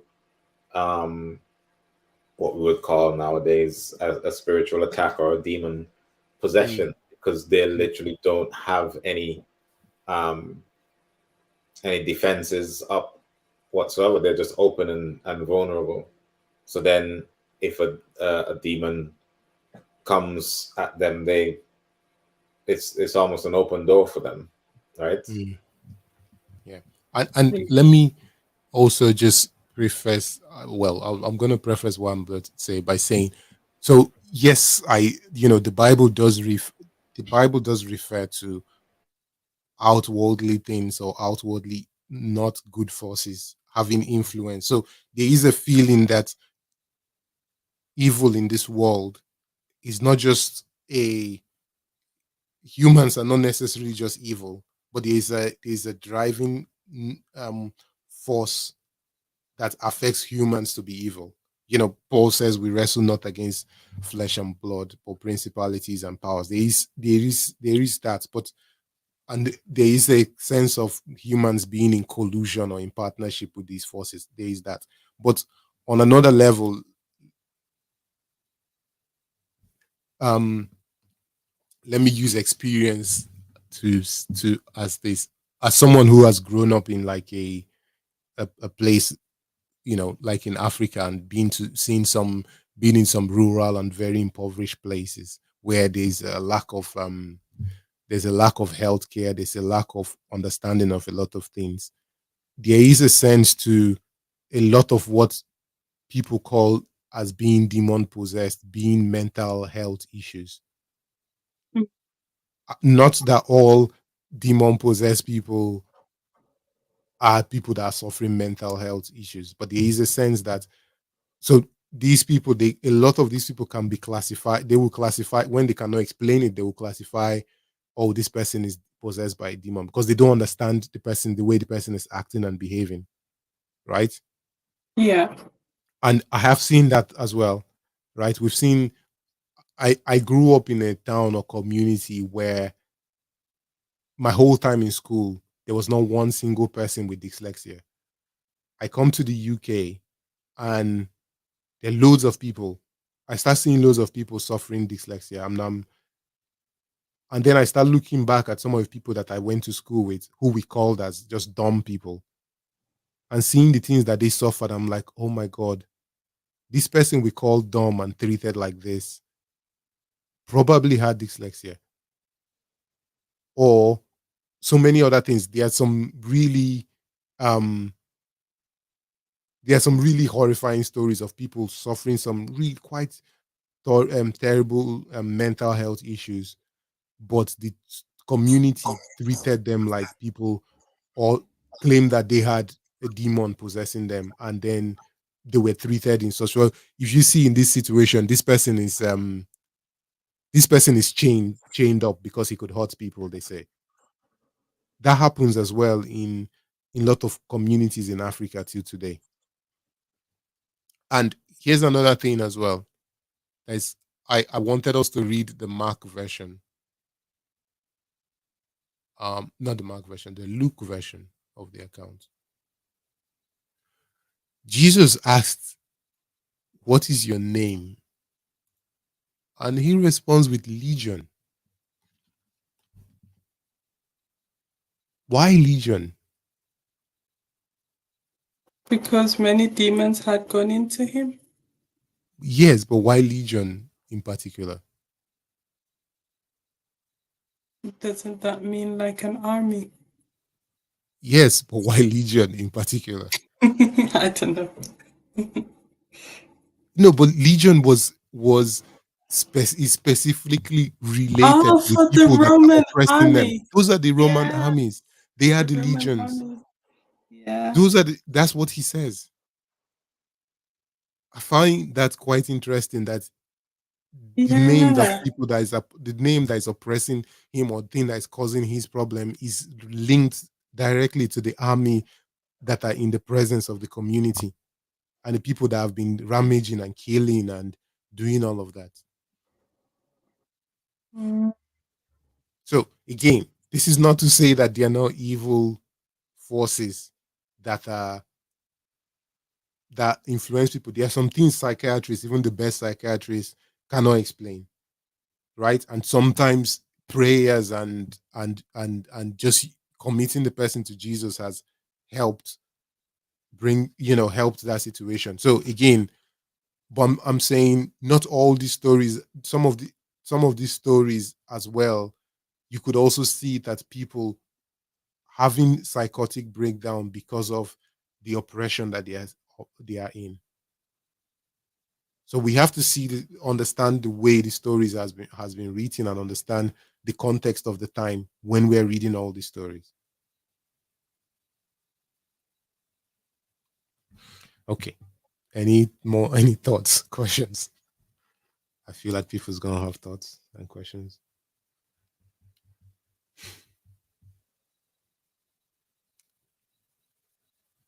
I think I've asked most of mine. Okay. Do you guys Did I? understand? Oh, go on. No, you ask. Oh, I said, do you want the? I don't know. Does what I've said make sense?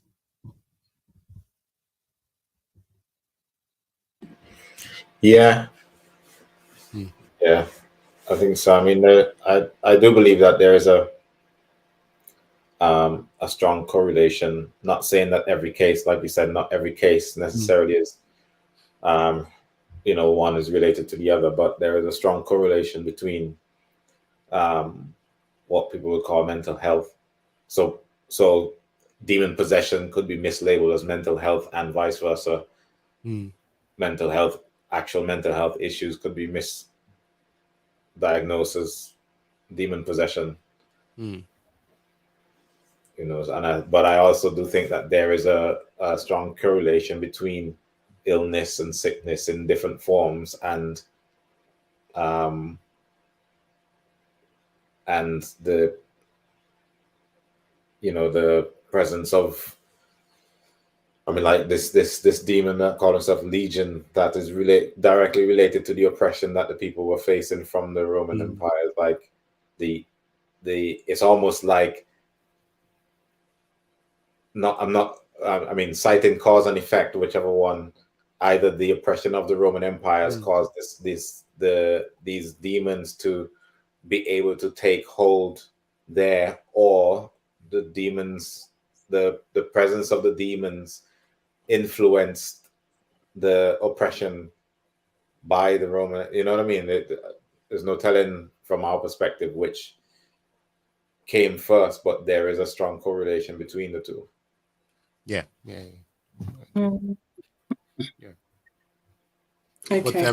yeah. So in that, I just wanted to just point out some of the. So in if you see an area of people that are suffering some oppression or trauma, you would you kind of you kind of see stories like this, and loads of people with illnesses, loads of things that are unexplained, because living through, I mean, living through this kind of traumas and this type of things, human beings should not see, sometimes we've become in a place where we see the crucifixion of Jesus as a, we are so familiar with it, but seeing somebody crucified is not pleasant, and it's not something you should get used to seeing.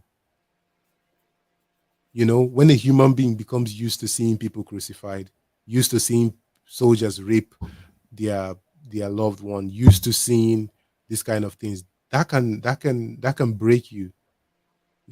So sometimes we sometimes we need to always remember where and what these stories are about and where they are from. So cool, cool, cool, cool. Yeah, that's a good point. All right. Yeah, cool. Ah, man, these are long. We're gonna go into chapter 9 next time. Uh, and I don't know, as a point, I was reading something that is a little bit linked to this, and linked to you see in Revelations, linked to this, linked to different things. But I don't know if you guys get a chance, read the Genesis 11, the Tower of Babel story again, and try and see a correlation between that, because here we see. Actually, this I don't know why I'm doing this random. Why do we speak English? I talked about all these people speaking this language. Why do we speak English? Colonization. Okay. What causes colonization? The need for power. Okay. What was happening in the Tower of Babel story? They wanted to build a tower to go up to heaven Yeah, but so before they that, can take the power from God. Or before that. before the building of the tower, or part of the story of building the tower includes people doing what with their language. Working together, speaking the same language. Exactly. Why would people speak one language?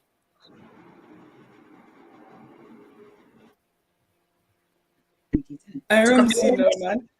Hmm? Go on, somebody else. To communicate.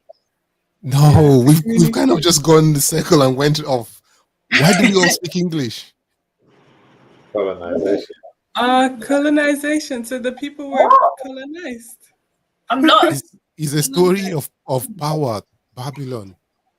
Yeah, it People was speak built the by same one language person. because somebody forces them to speak the same language. Someone that is a story of Uh, power, colonization, taking over.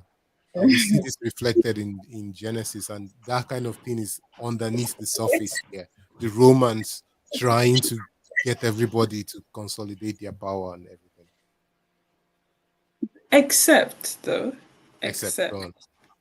that the Tower of Babel is a Mhm, direct lead on from like Adam and Eve. Wasn't there mhm. one language to begin with? And then The that's the Bible point doesn't where it tell you. The became Bible many doesn't tell you languages. that. The Bible doesn't tell you that. But the Bible tells us that from that point, they started speaking different languages. But it didn't tell you that before that they were speaking different languages. Yeah. Okay. That's. You But know what I I mean? think it's good to read it again. But yes, that's a random, Okay. random tangent. But I just felt it was a little bit related to this. But okay, okay, never mind. Any questions? I think this has gone longer than I expected. Well, any questions, thoughts? You didn't clarify the pigs, did you? Oh, do I need to? Okay. It's No, okay. no. But they asked to be sent to the pigs. The pigs were there So the story tells us there are pigs there, and they said, "Send us to the pigs." And Jesus was like, "Okay." And then they drown the pigs. That's what they do. They are not there to they are not there to do anything positive, right? Well, part of the Yeah. question was why are Jewish people raising pigs? That's a good question. I don't know. That's But a very I read a thing while we were talking about it. I read a thing Mm, quickly, and it said that, I mean, and it wasn't like, yes, this is what it was. It was a school of thought that said that there were a set of Jews in the land, because at the time pig flesh was becoming an expensive commodity. And what they were supposing was that there were a group of Jews that, although they didn't eat or consume pig flesh, they started raising pigs so that they can sell them because they were an expensive commodity, basically just for money to sell to the Romans and all the to others, sell. right? Yeah, I mean, there are loads of Romans. There are loads of Romans or Roman soldiers and people around. So yeah, there yeah. is that. So Yeah. So there is that. That makes a lot of yeah, so it's just so the premise was that they were raising them to sell on because they were an expensive commodity, so they were just trying to make money out of it, basically. Which could explain why the people then banded together. Maybe that whole community decided, you know what, we don't eat pork, but we'll sell it to make money for the community. Mm. And now this guy just come and send all our pigs well, made our pigs run into the ocean and die. Now we won't get to sell it and make money for the community. So that could explain why they were angry with him. Yeah, but the whole town comes out and says he should go. Just considering how he has delivered these people from whatever was troubling them, um, I feel like that part just seemed the money what they had to gain was more important to them than Yeah, recognizing the power, the authority, and who Jesus was on yeah, the. So The pigs that's are more valuable than the men, than the which is man. crazy if you think someone who can heal and has authority over demons and all that, and you think, oh right, let him leave our town. We'd rather have the pigs. That's crazy. yeah, Mm. yeah, But I know sometimes it might seem silly, but in our own day, we would do the same thing. Yeah. It's just the fact yeah. human beings are the same. We're inherently selfish. Indeed, indeed. All right. Sure. Just quickly, obviously, the next Unplug 22, that's the one we're going to do in person. So, hopefully, everyone can still make it. Or those who were not sure are going to be able to make it. So, well, I'll let everybody know the start time, but probably same time, but we'll see. All right. Cool. All Cool. right. Thank Cool, you yeah. very much. And let me just end in prayer. Lord, thank you for today. Thank you for what we've studied. Um, we just pray, all everything that we've learned, everything that we've done will help us, give us the the basis to be able to continue to read and study your word and get lots of meaning from it that we can apply in our lives, that can apply in our thoughts, in our actions, and in our faith. We thank you for this opportunity. We don't take it for granted, and we pray you continue to be in our midst as we study in the mighty name of Jesus. Amen. All right. Amen. Amen. All right. Amen. Thank you all and see you next time in person, of course. All right. Bye. Bye. Good night, guys.